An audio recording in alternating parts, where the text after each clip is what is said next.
काफी इकट्ठा है, जिसको ओपीएस नहीं चाहिए, जिसको ओपीएस नहीं चाहिए, आप हाथ उठाइए कि आपको एनपीएस चाहिए कि नहीं चाहिए? चाहिए। लोगों को चाहिए ओपीएस। इंडिया किसको चाहिए? इंडिया भी चाहिए। जिंदाबाद जिंदाबाद जिंदाबाद जिंदाबाद जिंदाबाद जिंदाबाद जिंदाबाद जिंदाबाद जिंदाबाद जिंदाबाद मिश्रा जिंदाबाद जिंदाबाद जिंदाबाद अजय वर्मा जिंदाबाद जिंदाबाद जिंदाबाद अजय वर्मा जिंदाबाद जिंदाबाद जिंदाबाद। उनके स्वागत सम्मान दें। राज मिस्त्री 800-1000 रुपया रोज लेता, जो बिल्कुल बाहर का। मैं कहता हूँ भारत सरकार से, ऐसी क्या मजबूरी है जो इसको बेचने का काम किया जा रहा है।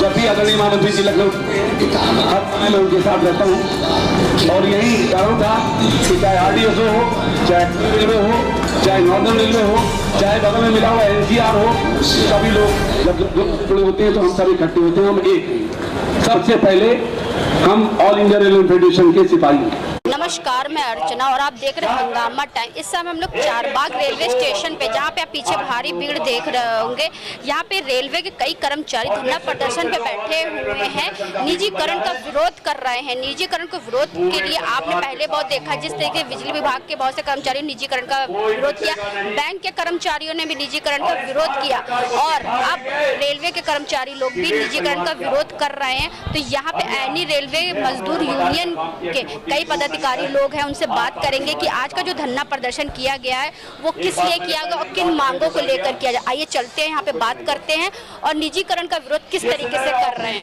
तो जिस तरीके से हमने आपको बताया, निजीकरण को लेकर के पूरे देश में जो हो रहा है, इस निजीकरण को समाप्त करने के लिए कहा जा रहा है। तो यहाँ पे हम लोग चारबाग में हैं, तो रेलवे के कई कर्मचारी यहाँ पे जमा है और यहाँ पे निजीकरण का विरोध कर रहे हैं। हमारे साथ में बहुत से लोग यहाँ पे भारी मात्रा भीड़ देख रहे होंगे, तो हम उनसे पूछेंगे कि आज का जो धरना प्रदर्शन करा जा रहा है किन मांगों को लेकर करा जा रहा है, केंद्र सरकार से क्या गुहार लगा रहे, प्रदेश सरकार से क्या गुहार लगा रहे हैं। आपका स्वागत है सर जी, आपका पूरा नाम?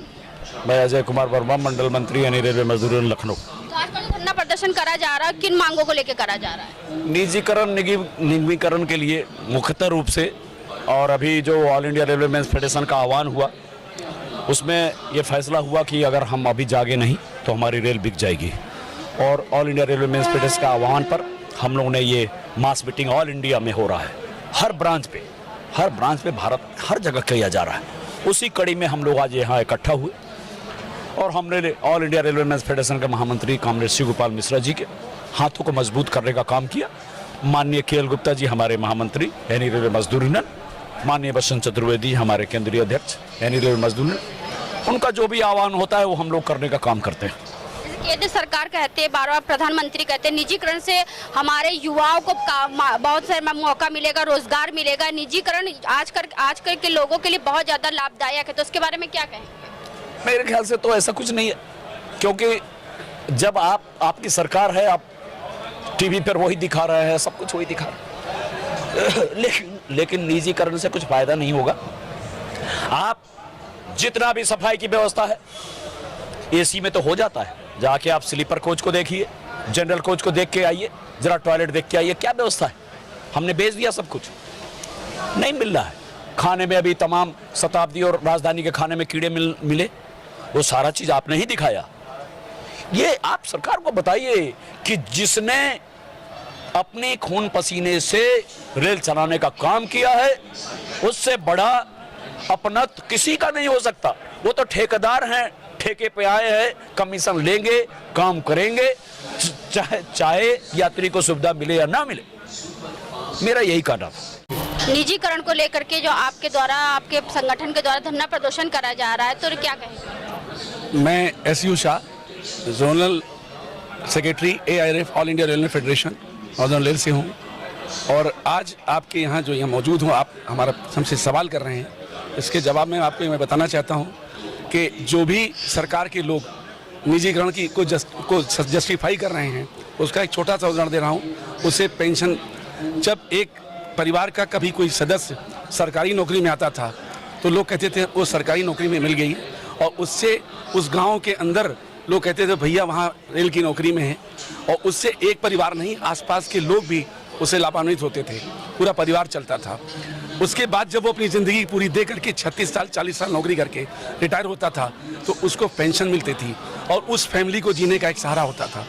आज सरकार ने 2004 से जो पुरानी पेंशन समाप्त कर दी, नई पेंशन की जहाँ तक बात करें, जो अभी स्कीम है, जो लोग रिटायर हो रहे हैं उनको कहीं 1800 और 2200 रुपये मिल रहा है, जो आज के इस महंगाई के दौर में जीना मुश्किल है। अब अगर बात करें, अगर ये स्कीम इतनी अच्छी थी तो जो हमारे विधायक सांसद आज अगर एक बार भी 1 महीने की इस बात सरकार चली भी जाए और वो चुन लिए जाते हैं तो उनको पेंशन के हकदार हो जाते हैं। एक नहीं 3-3 पेंशन ले रहे हैं और एक तरफ जहां 40 साल की नौकरी करने के बाद एक एम्प्लॉय रिटायर हुआ उसे पेंशन नहीं मिल रही है। नेताओं को पहले 5 साल पेंशन मिलती थी, अब तो पेंशन बढ़ा दी गई है, अब तो 1 साल पेंशन मिल रही है। यही कह रहे हैं। और एम्प्लॉय जो 40 साल नौकरी करके जा रहा है उसको पेंशन नहीं मिलेगी। जहां तक निजीकरण का सवाल है, आपको मैंने जैसे भी कहा कि एक परिवार का एक सदस्य पाता नौकरी पाता था, आज स्थिति है, हम लोग जानकारी में हैं कि जो सफाई वाले यहाँ काम को ठेके पे दे दिया गया, वो ठेकेदार अपने प्रॉफिट के लिए काम करता है। वो भी हमारे परिवार का हिस्सा है जो बच्चा काम कर रहा है और उसको कहीं 6000 कहीं 7000 रुपये नौकरी वो तनख्वाह देते हैं और उससे क्या जीवन जी सकता है। वही एम्प्लॉई जब एज ए सफाई वाला जो हमारे यहाँ भर्ती होता था रेल में, तो उसकी सैलरी 20 से 25,000 रुपये स्टार्ट हो रही है। जब वो 25,000 रुपये पाएगा तो परिवार पूरा चलेगा और 6000 रुपये में वो जीवन नहीं जी सकता।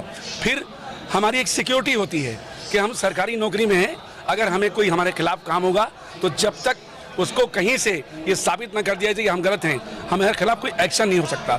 आज प्राइवेट सेक्टर की पोजीशन ये है कि जो आदमी नौकरी कर रहा है, अगर शाम को मालिक नाराज हो गया तो बोला कल से मत आना, तो क्या स्थिति है। इन बातों को लेकर के ऑल इंडिया रेलवे फेडरेशन और हमारी इंडियन रेलवे मजदूर यूनियन, जिसके महामंत्री हमारे श्री गोपाल मिश्रा जी हैं, यहाँ के एल गुप्ता जी हैं, पूरे हिंदुस्तान के अंदर हमारी एक मीटिंग अभी पीछे 17 तारीख को हुई थी पिछले महीने बॉम्बे के अंदर, जिसमें ये निर्णय लिया, जैसा अभी वर्मा जी ने आपको बता दिया, कि अभी एक स्कीम आई है। हमारा सरकार अपने काम कर रही है, लेकिन आज सेना के अंदर आप कहते हैं कि 4 साल की नौकरी मिलेगी। हमारी रेलवे के अंदर अभी जैसा आपने सुना कि अब एक नोटिस इंडियन रेलवे से जहाँ जारी हुई गोरखपुर से, जो सिलेक्शन बोर्ड है, क्या कहा कि वो कॉन्ट्रैक्ट बेस पर रखे जाएंगे लोग। अब क्या हुआ, वो यहाँ भी शुरू हो गया। अगर यही हालत रही, हम तो आज ये जो इसमें कुछ लोग जो हैं वो रिटायर के वर्ष पे हैं, बाकी बच्चे नए आए हुए हैं। आपको बताया कि आज की डेट में पुरानी पेंशन तो छोड़ दीजिए, नई पेंशन स्कीम रेलवे के अंदर 7 लाख लोग काम कर रहे हैं, जिनका भविष्य बिल्कुल अंधकार में है। यही नहीं, अगर हम लोग नहीं जागे, ये हम अपनी लड़ाई नहीं लड़ रहे हैं, हमने देश के नागरिकों की लड़ाई लड़ रहे हैं। नए जो बच्चे पढ़ रहे हैं उनके लिए लड़ रहे हैं कि कम से कम आने वाले समय में वो भारत सरकार, उत्तर प्रदेश सरकार के कर्मचारी कहलाएं, उनको पेंशन मिले, उनका जीवन सुरक्षित हो, उनके परिवार का जीवन सुरक्षित हो, इसकी लड़ाई लड़ रहे हैं। जहाँ तक रही कार्यशैली की, एक बड़ी दिक्कत है, नेता हैं, गाड़ी मिल गई, सब कुछ हुआ, जा रहे हैं। यहाँ स्थिति है, कभी आपसे रिक्वेस्ट कर रहे हैं कि हमारी कॉलोनीज में आके देखिए आप कि रेल कर्मचारी जो ट्रैक पे काम करता है, जो गार्ड काम करता है, जो आरपीएफ का स्टाफ काम करता है, उसके बाद जो जिस स्तर में जहाँ उनके बच्चे रहे हैं, उनके रहने का स्थान कैसा है, न तो कोई पानी की ठीक से सुविधा है, न सड़क की सुविधा ठीक से है, इस पर कोई नहीं सोच रहा है। अब तो यह है, कॉलोनीज को एक डिपार्टमेंट बना दिया है, जिसमें red development 30, land development 30, RLDA। अब उससे क्या हुआ कि जो कॉलोनीज हैं वो प्राइवेट सेक्टर को बेच दी जाएंगी। प्राइवेट सेक्टर ले करके जो बड़ा पैसे वाला आदमी है वो उसको बना करके फ्लैट बेचेगा। हमारी स्थिति है, इस पर मैंने डिमांड की है सरकार से कि अगर आप ये कुछ करना चाहते हैं तो आइए। जो एक सपना था, जो हमारी मांग थी, जिसे पीछे जो हमारी रेल मंत्री थी ममता जी ने वादा किया था और बजट में बात आई थी कि हर रेल एम्प्लॉय को एक मकान मिलेगा पूरी ज़िंदगी दे करके। जब वो जा रहा है तो मकान से जो रेलवे से बाहर कर दिया गया, उसके बाद अपने बेटी की शादी के लिए, अपने बच्चों को जीवन पढ़ाने के लिए वो जीवन अपना जो पैसा मिलता दे देता है और मकान के लिए भटकता है। आज प्राइवेट सेक्टर को तो आप दे सकते हैं, क्यों नहीं आप रेलवे एम्प्लॉय को ज़मीन दे करके, मकान दे के दीजिए, कम से कम वो अपना जीवन वहाँ बिताए। ये हमारी मांग है। तो मेरी आपके माध्यम से सरकार से ये रिक्वेस्ट है कि ये निजीकरण को बंद करें, निगमीकरण को बंद करें। हम लोग 24 घंटे काम करते हैं, हम लोग हमेशा देश के लिए काम कर रहे हैं, हमारा जीवन देश के लिए और हम लोग जीवन रहेंगे। प्रधानमंत्री ने भी कहा कि देश के लिए काम करते हैं, निजीकरण बहुत ही लाभदायक है। उन्होंने कहा जैसे कि एक की सैलरी में वो 6 लोगों को 4 लोगों को रोजगार देंगे। आपको पहले भी कहा, उसका जस्टिफिकेशन मेरे पास है कि एक सरकारी नौकरी मिलने पर वो 6 की बात कर रहे हैं, वहाँ 16 लोग जिंदा उससे पलते हैं। तो आप 16 लोगों को देखेंगे या उसी को बंटवारा करके आप डिवाइड कर रहे हैं? एक सबको जोड़ के चल रहा है और आपने 6 को अलग बांट दिया, भैया 5,000 पाएंगे, भैया 5,000 पाएंगे, और आपस में ही डिफरेंस कर दिए। तो आइए हम उसके साथ रहें, एक आदमी पूरे परिवार को चलाए। हमें सरकारी नौकरी चाहिए, हमें प्राइवेट नौकरी बिल्कुल नहीं चाहिए, हम परिवार के साथ। आप क्या कहना चाहेंगी? निजीकरण पूरे ही हर एम्प्लॉय के लिए घातक है, क्योंकि अगर देखा जाए रेलवे में ही तो बहुत सारे पोस्ट सरेंडर कर दिए गए हैं। इससे जो एम्प्लॉइयों का है वो वर्कलोड बढ़ रहा है, प्रॉपर रेस्टअप नहीं हो पा रहे हैं, उसके पहले ही उनकी ड्यूटी लग जा रही है। और दूसरी बात, अगर प्राइवेटाइजेशन होता है तो एक तरह से ये शोषण का जरिया हो जाएगा, क्योंकि उनका जो जॉब है वो जॉब सिक्योरिटी खत्म हो जाएगा और इससे लोग एक तरह से मेंटली डिस्टर्ब हो जाएंगे और बहुत सारे उनके परिवार पे भी इसका असर पड़ेगा और खुद पे। इसलिए निजीकरण मेरे हिसाब से तो घातक है हर इंसान के लिए। तो आज हम लोग आए थे चारबाग में, जहाँ पे एनी रेलवे मजदूर यूनियन के द्वारा एक धरना प्रदर्शन किया जा रहा निजीकरण को लेकर के। तो यहाँ पे कुछ महिलाएं और हैं, उनसे बात करेंगे। क्या नाम है आपका? मेरा नाम प्रिया है और मैं नरमू की मेंबर हूँ। मैं निजीकरण को लेके ये बोलना चाहूँगी, जब रेलवे का आविष्कार हुआ था तो हमारे पास भाप इंजन और ये सब चलते थे। आज रेलवे में यहाँ तक इम्प्रूवमेंट आ गया है कि इलेक्ट्रिफिकेशन और डिजिटलाइजेशन और सारी चीज़ें रेलवे ने जब इतना प्रोग्रेस कर लिया है, तो अब ये निजीकरण की क्या मतलब ऐसा क्या आ गया है कि निजीकरण देने की उनकी मांग हो रही है, क्योंकि यह रोजगार उनको देना है तो वो ऐसे भी दे सकते हैं। निजीकरण में वो काफ़ी लोगों को रिटायरमेंट के बाद और रिक्रूटमेंट नहीं निकालना और लोगों को नौकरी ना देना और 3 लोग की वजह से एक की जगह 3 लोग को नौकरी देके 33,000 रुपये में वो सारी चीज़ें करना, ये मुझे सही नहीं लगता। क्योंकि एक बीटेक करता भी अगर प्राइवेट कॉलेज से तो उसकी कम से कम जो उसकी फीस आती है वो 3 से 4 लाख रुपए आती है।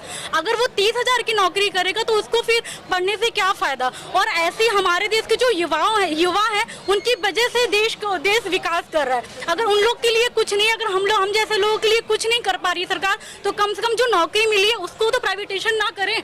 बस मेरी यही रिक्वेस्ट है सरकार से कि अगर कुछ करना है तो जो आगे जो विकास के लिए चीज़ें हो रही हैं उसको ना रोके, कि जिससे हम लोग थोड़ा सा अगर हम कुछ करना भी चाह रहे हैं तो वो भी हम नहीं कर सकते हैं। तो बस यही कहना चाहूँगी। हम निजीकरण को लेकर ये कहना चाहते हैं कि अभी एक कोरोना तंत्र आया था कोविड-19, तो क्या अभी इसमें कोई भी निजी व्यवस्था, कोई भी निजी संस्था सामने आई?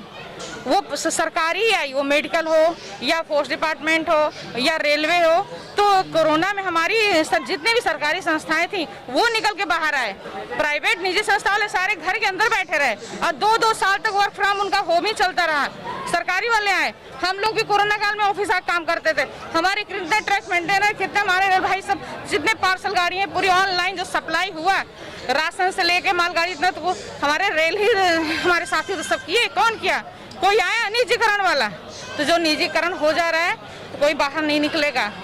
और रही बात पेंशन की, जो हमारे कोई भी नेता भाई 1 साल हो जा रहा है, 2 साल कोई सांसद MP MLA बन जा रहा है, उसकी पेंशन तो बन जा रही है। वो क्यों पेंशन ले रहा है?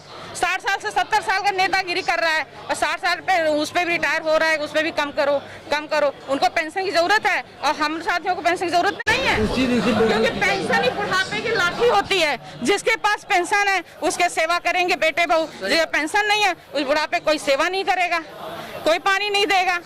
यानी कि एक दिन अगर नेता बन जाता है तो उसको पेंशन मिला 40 साल तक। अगर सरकारी कर्मचारी काम करे तो उनका पेंशन नहीं मिल रहा है, तो उस पेंशन मिलनी चाहिए, या तो पेंशन नेताओं का भी बंद करें। यानी कि बनाए कोई और खाए कोई और। हाँ, बनाए कोई और खाए कोई और। नेता बनाए सरकारी कर्मचारी और खाए सरकार। हाँ। तो आज हम लोग आए थे यहाँ चारबाग में, जहाँ पे एनी रेलवे मजदूर यूनियन के द्वारा एक धरना प्रदर्शन किया गया। बहुत सी जगह से यहाँ पे सभी कर्मचारी आए थे जो कि निजीकरण और पुरानी पेंशन को लेकर धरना प्रदर्शन किया।